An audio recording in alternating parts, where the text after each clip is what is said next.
When passion and wealth collide, the outcome can be fatal. In this tragic story, a young lady enters a life of luxury only to become entangled in a deadly web of lies. John Matthews was a man who had everything, or at least he used to. A successful businessman in his early 60s, John had spent decades building a fortune that afforded him a life of luxury. But after the unexpected death of his wife, the wealth that once brought him joy now only served as a reminder of the emptiness that filled his life.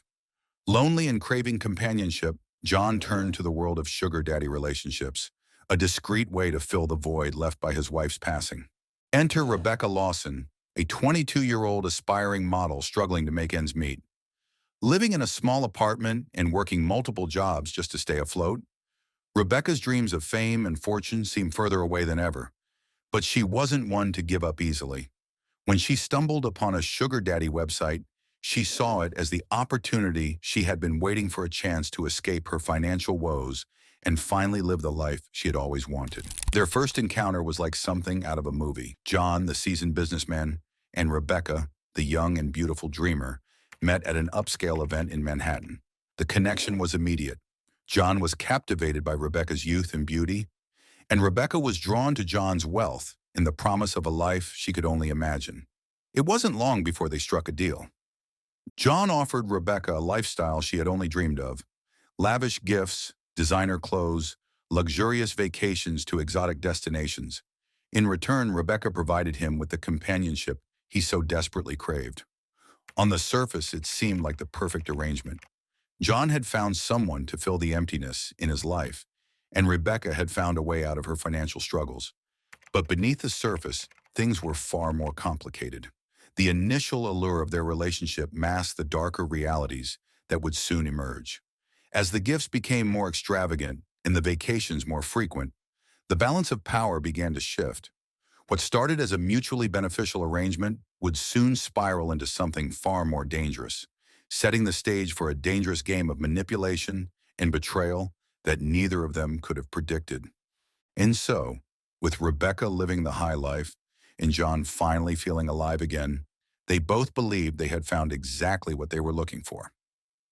Little did they know, the true cost of their arrangement was yet to be paid. Rebecca, once content with the gifts and vacations, started to crave more. The lifestyle John provided became not just a luxury, but a necessity. Her demands grew first: a new car, then a condo in the city, and eventually large sums of cash. Each request came with a sweetness that masked her growing sense of entitlement, and with every new gift, John found himself more entangled in her web. For John, the thrill of being needed by someone so young and beautiful quickly morphed into something more dangerous. As Rebecca's demands escalated, so did his fear of losing her. He had already invested so much emotionally, financially, that the thought of her leaving was unbearable. John's life began to revolve around Rebecca, and he would do anything to keep her close, even if it meant sacrificing his own dignity. But with each passing day, the tension between them grew. Rebecca's constant demands began to wear on John, and the once sparkling relationship started to lose its luster. Heated arguments became a regular occurrence, with John pushing back against Rebecca's insatiable greed and Rebecca using his obsession against him. She knew exactly how to manipulate him, to keep him on edge, and she played the game to perfection. The turning point came one night when Rebecca, frustrated by John's refusal to meet her latest demand, threatened to leave him. The words hung in the air like a death sentence. For John, it was as if the ground had fallen out from under him. The thought of losing Rebecca, of seeing her with another man, was too much to bear. His desperation reached a fever pitch, and he promised her everything just to keep her from walking out the door. But Rebecca wasn't satisfied. She wanted more than just material wealth. She wanted control. She began to see other men, flaunting her independence, knowing full well that it would drive John to the brink. And in this dangerous game, there could only be one winner. As the arguments grew more intense and the stakes higher, it became clear that this wasn't just a relationship on the rocks. It was a ticking time bomb. Both John and Rebecca were pushing each other to their limits, and it was only a matter of time before one of them snapped. Rebecca Lawson had reached her breaking point. The excitement of manipulating John Matthews for his wealth had long since faded, replaced by frustration and the desire for freedom on her terms. John's growing obsession, his relentless need for her attention, and the constant pressure to maintain the facade were suffocating. She needed out, but she wasn't about to walk away empty-handed. That's when a dark idea took root. If she couldn't simply leave John, she could eliminate him and take his fortune with her. The plan Rebecca devised was as cold as it was cunning. She knew that John's trust in her was absolute, and she planned to exploit that trust to its fullest extent. Over the weeks leading up to the fateful night, Rebecca carefully laid the groundwork. She played into John's fears, subtly stroking his paranoia about his wealth and security. She would drop hints about how he needed to be more cautious, suggesting that he keep large amounts of cash and valuable items in his penthouse rather than in a bank. John, already feeling vulnerable, followed her advice without question. Rebecca also took the time to familiarize herself with the new security system John had installed at her suggestion. She made sure she knew how it worked, and more importantly, how to disable it without leaving a trace. She had him wrapped around her finger, and he didn't suspect a thing. On the night of July 18, 2003, everything was set. Rebecca arrived at John's penthouse, playing the part of the attentive companion. They shared a quiet evening together with dinner, light conversation, and then, as usual, a drink to wind down. Rebecca poured John a glass of his favorite whiskey, just as she had done countless times before. But this time, she added something extra, a powerful sedative, carefully measured to ensure that John would be completely unconscious within minutes. As John sipped his drink, unaware of the poison Rebecca had mixed into it, she calmly waited. Within moments, John began to feel the effects, his speech slurring, his movements becoming sluggish.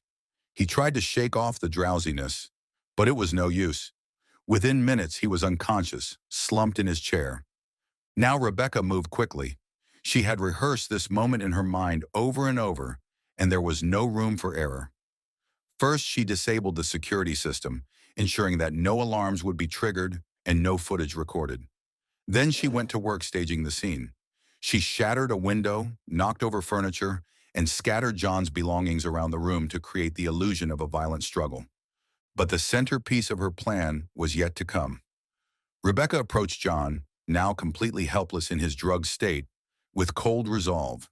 She placed a pillow over his face and pressed down firmly, ensuring that he wouldn't wake up. The act was silent, methodical, and over in seconds. John Matthews, the man who had once showered her with gifts and affection, was dead. With John gone, Rebecca moved to the final phase of her plan. She took the cash and valuables she had convinced John to keep in the penthouse items she had already decided she would salvage from the so-called robbery. After wiping down every surface she had touched to remove her fingerprints, she made her exit, leaving the penthouse door slightly ajar to suggest a hurried escape by the supposed burglar. The next morning, the discovery of John Matthews' body shocked his upscale Manhattan neighborhood. The scene, at first glance, appeared to be the result of a robbery gone wrong. The police were initially convinced that John had interrupted a burglar, who then panicked and killed him. But as the investigation began, cracks in the narrative started to appear. Detectives were puzzled by the lack of evidence of forced entry other than the window that had been broken from the inside. The security system, which should have recorded the break-in, had been disabled with a level of precision that suggested someone with intimate knowledge of its workings. And then there was Rebecca. When questioned, Rebecca put on a convincing display of grief, recounting how John had been growing increasingly paranoid about his safety and how she had urged him to take precautions. But the more the detectives dug into her story, the more they found that didn't add up. Why had Rebecca left the penthouse just before the supposed robbery? Why was she so calm and composed despite the horrific nature of the crime? And why did she seem to know so much about John's security arrangements? As the investigation deepened, the police began to see through Rebecca's facade. The inconsistencies in her story, the carefully staged crime scene, and her calculated behavior all pointed to one conclusion. This was no random act of violence. It was a meticulously planned murder, orchestrated by a woman who had everything to gain and nothing to lose.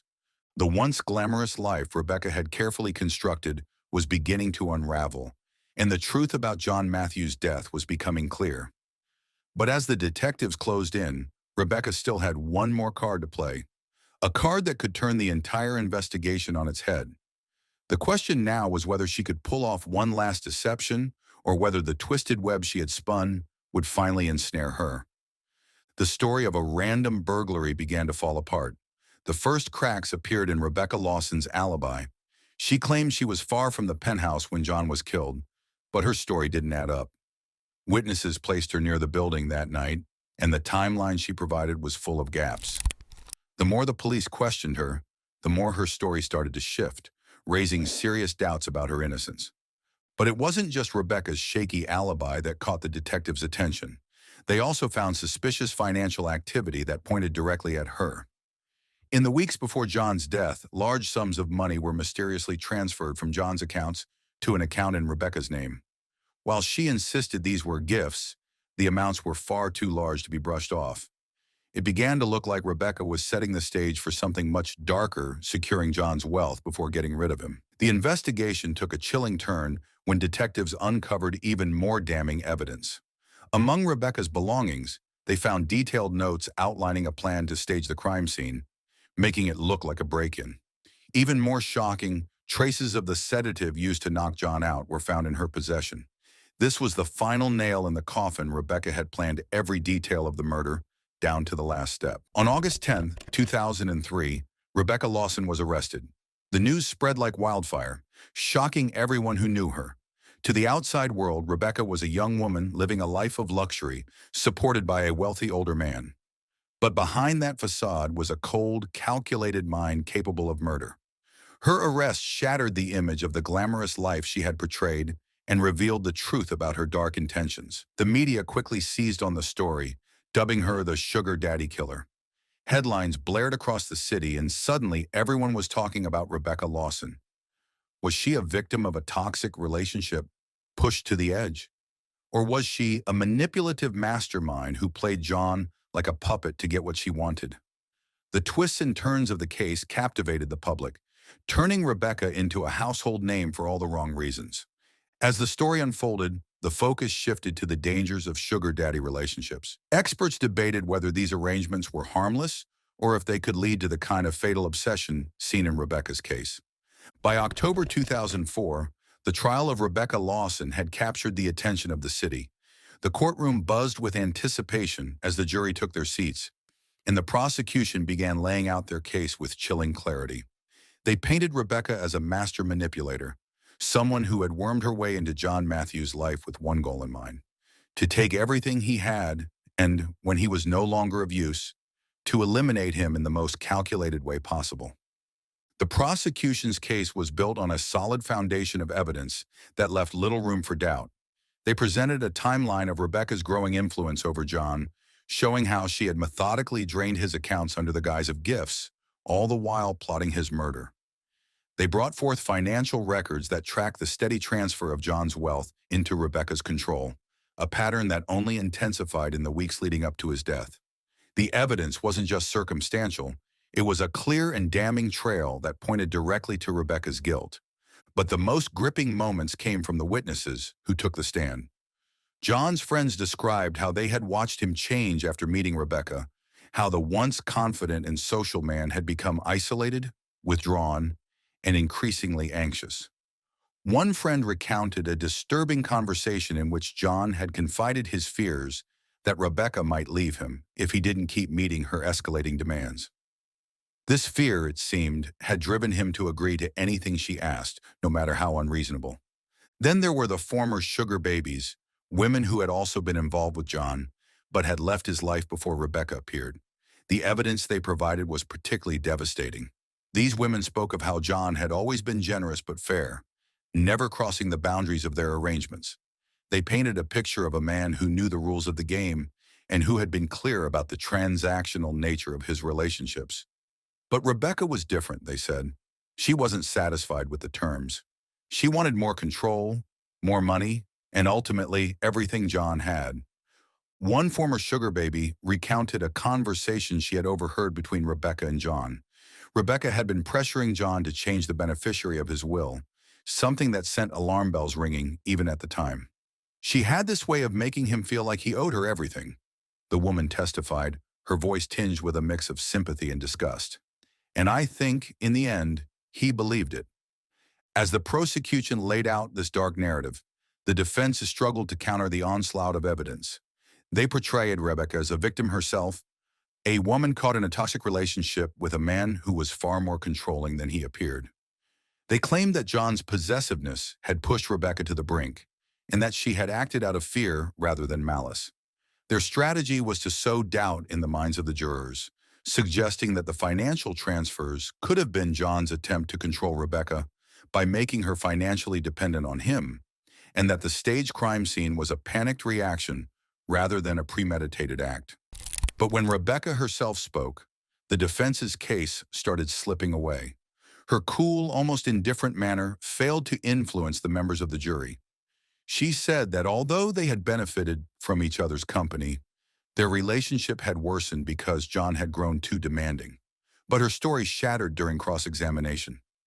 Rebecca stumbled when asked about the sequence of events that led to John's death, providing vague justifications that were insufficient to offset the prosecution's accurate and criminal proof. The courtroom fell silent as the judge prepared to deliver his verdict. His voice was stern and unwavering as he addressed Rebecca directly. "This was not a crime of passion," he said, his eyes locking onto Rebecca's. "It was a premeditated act, carried out with cold calculation and driven by greed. You exploited a man who trusted you, who cared for you, and in return, you took his life." The judge then turned to the jury, whose expressions revealed the gravity of what they had just witnessed. "The evidence presented in this court leaves no doubt in my mind. The defendant is guilty of the charges against her, and she will be sentenced accordingly." With those final words, the judge sentenced Rebecca Lawson to life in prison without the possibility of parole. The sentence was met with a collective exhale from the courtroom, a mix of relief and solemnity as the reality of her fate set in. Rebecca's face remained expressionless as she was led away, her once glamorous life reduced to nothing more than a dark memory in the minds of those who had followed the case. The trial didn't just end with Rebecca's conviction. It sparked a nationwide debate about the nature of relationships built on money and power. Experts flooded the media with discussions about the dangers inherent in such arrangements, and the case became a cautionary tale about the extremes people might go to when love, greed, and desperation collide. Ultimately, Rebecca Lawson's dream of luxury and prosperity that she had pursued with such passion had become a nightmare of crime and punishment. Her destructive legacy served as a warning about the fatal results of excessive ambition. The world was left to consider the terrible truth that not all aspirations are worthwhile to pursue, and the high cost of greed as Rebecca started her life sentence,